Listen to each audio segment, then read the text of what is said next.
आप सभी प्यारे सनातन धर्मावलंबी भाइयों को जय श्री राधे।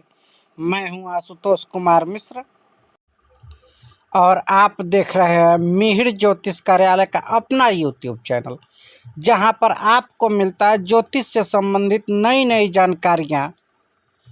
तो यदि आप चाहते हो कि यह जानकारी आपको नित्य प्रति मिलती रहे तो हमारे चैनल को सब्सक्राइब कर लीजिए। चलिए हम वीडियो को शुरू करते हैं। आज का वीडियो बहुत ही खास होने वाला है। जब किसी के घर कोई व्यक्ति बीमार हो जाता है तो सभी के मन में प्रायः यह चिंता बनी रहती है कि यह व्यक्ति स्वस्थ कब होगा। और इस विषय को बताने के लिए आधुनिक विज्ञान में कोई ऐसा यंत्र नहीं बना कि यह बता सके कि यह व्यक्ति स्वस्थ कब होगा। तब अंत में लोग एक ज्योतिषी का सहारा लेते हैं और ज्योतिषी के पास जाकर जानने की चेष्टा करते हैं कि मेरे सगे संबंधी भाई बंधु पिता या माता स्वस्थ कब होंगी। तो हम कैसे यह जान पाएंगे या कैसे हम उनको बताएं कि यह व्यक्ति कैसे स्वस्थ होगा। इसके लिए 3-4 फार्मूला है। हम उन चारों विधियों को आप सभी के लिए को बताने वाले हैं, तो बने रहिए इस वीडियो में। चलिए हम वीडियो को शुरू करते हैं। तो मान लीजिए कोई भी व्यक्ति आता है और पूछता है कि मेरे यह बीमार है, कब तक स्वस्थ होंगे। तो इसके लिए आपको कुछ नहीं करना है, सिंपल सा पंचांग उठाइए। हमारे पास देख रहे हैं ऋषिकेश पंचांग है, और इसी पंचांग के चतुर्थ पृष्ठ पर आप जाइएगा तो आपको एक चक्र मिलेगा जो इस प्रकार है। यहाँ पर देख रहे होंगे इस चक्र के नीचे लिखा है कष्ट अवलोकन चक्रम। यानी इस चक्र की सहायता से हम जान सकेंगे कि उस व्यक्ति का जो बीमार हुआ है उसको कष्ट कितने दिन रहने वाला है और वह किस प्रकार से स्वस्थ होगा। तो ये चक्र है।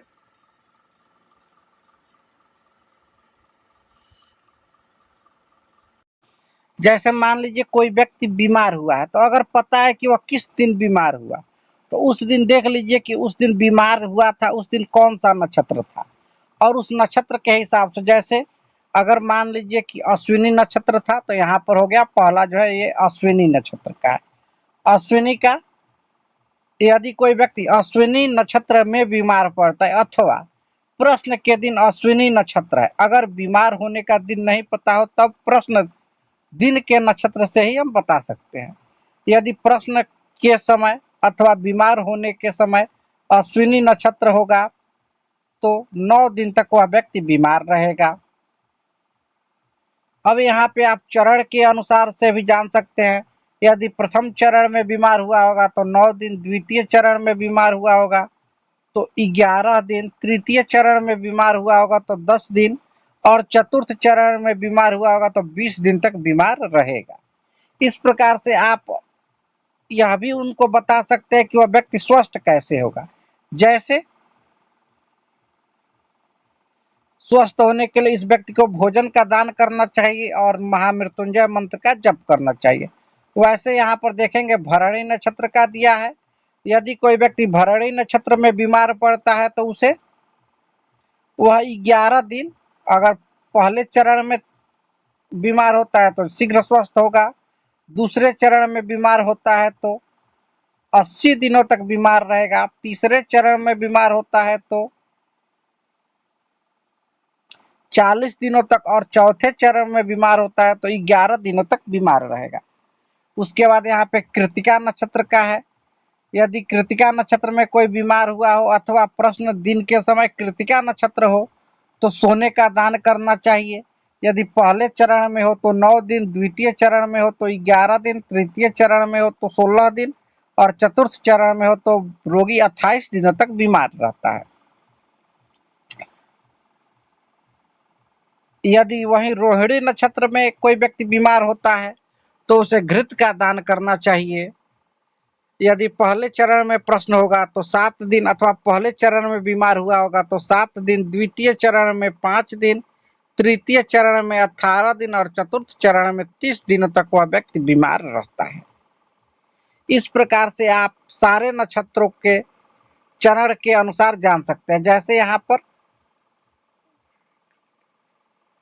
यहाँ तक हो गया रोहिणी नक्षत्र का। इसके बाद से आप नीचे देख सकते हैं, इससे अधिक भी आगे दिया है। फिर यहाँ पर उससे आगे आपको जानकारी मिल जा रहा है। रोहिणी के बाद से मृगशिरा, ऐसे आप पूरी जानकारी पा सकते हैं।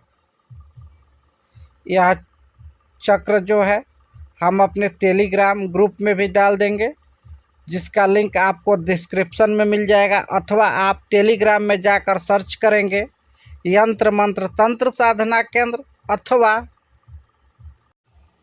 आप टेलीग्राम चैनल को खोलिए और वहाँ पर आकर के यंत्र मंत्र तंत्र साधना केंद्र सर्च कर लीजिए, अथवा तंत्र गुरु 1008 सर्च करके हमारे इस चैनल पर आ सकते हैं, जहाँ पे इस चक्र का हम फोटो डाल देंगे और आप लोग आसानी से देख सकते हैं, अथवा पंचांग की सहायता से भी देख सकते हैं। दूसरा तरीका यह है कि जब प्रश्नकर्ता या पूछने वाला व्यक्ति आए और उस समय का लग्न देख ले कि कौन सा लग्न है। यदि चर लग्न है और मान लीजिए कि व्यक्ति आकर पूछ रहा है कि यह व्यक्ति कब स्वस्थ होंगे, तो यदि चर लग्न रहेगा तो शीघ्र ही स्वस्थ होंगे। अगर स्थिर लग्न है यानी कि वृष, सिंह, वृश्चिक और कुंभ है, तो अस्वस्थ व्यक्ति लंबे समय तक बीमार रहने वाले हैं। और यदि द्विसंभाव लग्न है, तो यदि दवा कराया जाता है तो शीघ्र ठीक भी हो सकते हैं या नहीं भी ठीक हो सकते हैं। यानी द्विसंभाव में कुछ क्लियर नहीं कहा जा सकता। चर लग्न होगा तो शीघ्र स्वस्थ होंगे और स्थिर लग्न होगा तो विलंब से स्वस्थ होंगे। ये था दूसरा तरीका। तीसरा तरीका यह है कि इस विधि में हमें कुछ विशेष नहीं करना। जब भी कोई व्यक्ति आता है और पूछता है कि यह व्यक्ति बीमार है, वह कब स्वस्थ होगा, तो हमें सिंपल सा उस व्यक्ति का नाम पूछ लेना। जैसे मान लीजिए कोई व्यक्ति मेरे पास आया जिसका नाम है ओम, और पूछा कि ओम नामक व्यक्ति बीमार है, वह कब स्वस्थ होगा। तो हमारा पहला काम यह होगा कि हम देखेंगे कि जो ओम नाम है यह किस नक्षत्र के अंतर्गत आता है। तो आप सभी को पता होगा कि ओ नाम का शुरुआत जो है यह रोहिणी नक्षत्र से होता है। तो यानी कि इस ओम नाम वाला जो व्यक्ति है, इसका नाम का नक्षत्र जो होगा वह रोहिणी होगा। अब नाम नक्षत्र कैसे निकाले, तो इसका साधारण सा तरीका है कि आप पंचांग में गुण गणना मेलापक चक्र जहाँ पर दिया है वहां पर चले जाइए और यह नाम का पहला अक्षर खोजिए कि कहाँ पर मिल रहा है, और उसी के नीचे देखिएगा तो नक्षत्र का नाम लिखा रहता है। उसके बाद से देखिए कि दिन का नक्षत्र कौन सा है, तो दिन का नक्षत्र तक गिन लेंगे, नाम नक्षत्र से दिन नक्षत्र तक गिन करके, और प्रश्न के समय तिथि जो होगा उस तिथि को जोड़ देंगे और उसमें 4 से गुणा करके, जो गुणा करने पर आएगा उसमें 3 से भाग दे देंगे। जो शेष आता है उसी के अनुसार फल होता है। यदि 1 शेष बचता है तो रोगी की मृत्यु हो जाएगी। यदि 2 शेष बचता है तो देरी से आराम होगा, और 0 शेष बचता है तो शीघ्र ही स्वस्थ हो जाएगा। जैसे मान लीजिए कि हम एक उदाहरण से समझते हैं।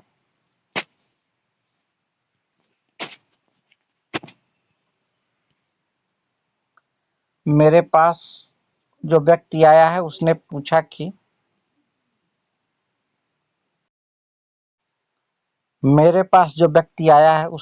कि ओम नामक व्यक्ति बीमार है, यह कब स्वस्थ होगा। प्रश्न करने का जो दिनांक है वह 13/6/2023 है। तो सबसे पहला काम हम यह करेंगे कि देखेंगे कि ओम जो है ओ अक्षर किस नक्षत्र वाले खाने में दिया है। तो इसके लिए हम पंचांग पृष्ठ पर चलते हैं। तो यहाँ पर आप लोग पाएंगे कि ओ लिखा हुआ है और यहाँ पर इसके ऊपर जो है रोहिणी नक्षत्र लिखा है, यानी ओम का जो नक्षत्र है वह रोहिणी नक्षत्र है। अब तो हमने जान लिए थे कि ओम जो है वह ओम नाम वाले व्यक्ति का नक्षत्र कौन सा है। अब देखेंगे कि दिन नक्षत्र कौन सा है। तो आज का जो दिनांक था वह 13 तारीख था। तो 13 तारीख के ठीक सामने देखेंगे यहाँ पर रेवती नक्षत्र लिखा हुआ है। अब नाम का जो नक्षत्र हो गया वह रोहिणी है और दिन नक्षत्र जो हो गया वह रेवती है। तो अब हम रोहिणी से गिनना शुरू करेंगे और रेवती तक गिनेंगे, देखेंगे कि कौन सा अंक प्राप्त हो रहा है। तो आप सभी लोग रोहिणी से एक एक करके पंचांग में ही गिन लीजिएगा और इसी के साथ आज का देख लीजिए कि तिथि कौन सा है। तो आज की जो तिथि है वह 10वीं तिथि है। अब हम चलते हैं, गिन लेते हैं। तो यह था नाम नक्षत्र यानी रोहिणी और ये है दिन नक्षत्र यानी कि रेवती। यहाँ पे गिनिए तो 1 2 3 4 5 6 7 8 9 10 11 12 14 15 16 17 18 19 20 21 22 23 24 हो रहा है। गिनने पर हमने पाया कि नाम नक्षत्र से दिन नक्षत्र जो है वह 24 हो रहा है। तो हमने पाया कि नाम नक्षत्र से दिन नक्षत्र संख्या जो हो रहा है वह 24 हो रहा है, प्लस आज की तिथि जो थी वह 10वीं थी और चूंकि यह कृष्ण पक्ष है इसलिए 15 इसमें जोड़ देंगे यानी कि हो गया 25। इन दोनों को जोड़ेंगे तो 49 आएगा। इस 49 में हम 4 से गुणा कर देंगे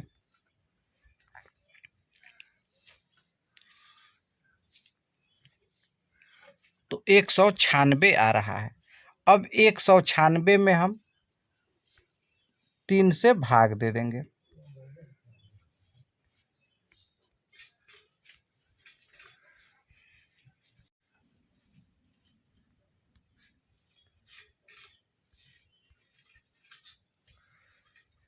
एक 196 में जब हम 3 से भाग देंगे तो हमें शेष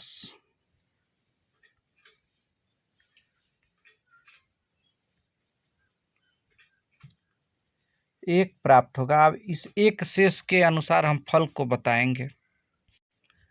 तो एक शेष बचा है यानी कि रोगी की मृत्यु हो जाएगा। यदि 2 शेष बचा रहता तो आराम तो होगा लेकिन थोड़ा समय लगेगा। अगर 0 शेष बचा होगा तो शीघ्र स्वस्थ हो जाता। तो यहाँ पे हमें 1 शेष प्राप्त हुआ था इसलिए रोगी का जो है वह मृत्यु हो जाएगा। इस प्रकार आप